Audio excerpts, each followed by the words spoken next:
మనం నీతిమంతులమై ఉండాలి. మన సొంత నీతి దేవుని దృష్టిలో మురుగుగొడ్డుగా ఉన్నది. అయితే దేవుడు ఒక మార్గాన్ని ఏర్పాటు చేసి ఉన్నాడు. ఆ మార్గం పేరే నజరేయుడైన యేసుక్రీస్తు.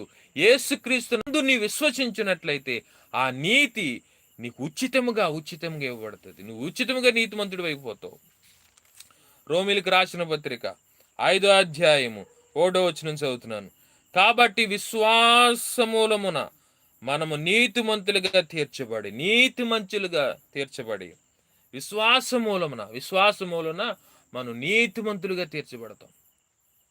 విశ్వాసం మూలంగా మనం నీతిమంతులుగా తీర్చబడతాం.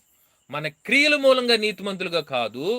అంటే ఆయన యందు, అంటే నాకు బదులుగా నువ్వు చేసావయ్యా, నాకు బదులుగా నువ్వు నిలబడ్డావయ్యా, నువ్వే నాకు ఆధారమయ్యా, నీవే నా జీవితానికి ఆధారమయ్యా, నువ్వే నా రక్షకుడు అయ్యా అని యేసుక్రీస్తుని సొంత రక్షకుడిగా అంగీకరించినట్లయితే అది నీకు నీతిగా ఎంచబడుతుంది. అబ్రహాము దేవుణ్ణి నమ్మాడు, అది ఆయనకి నీతిగా ఎంచబడింది. అది నీతిగా ఎంచబడి ఉన్నది. చాలా ఈజీ మార్గాన్ని ఇచ్చాడు దేవుడు మనకు. మన క్రియలు, కఠినమైన క్రియలు చేయకుండా విశ్వాసము కలిగి ఉంటే చాలు. నజరేయుడైన యేసుక్రీస్తునందు విశ్వాసము కలిగి ఉన్నట్లయితే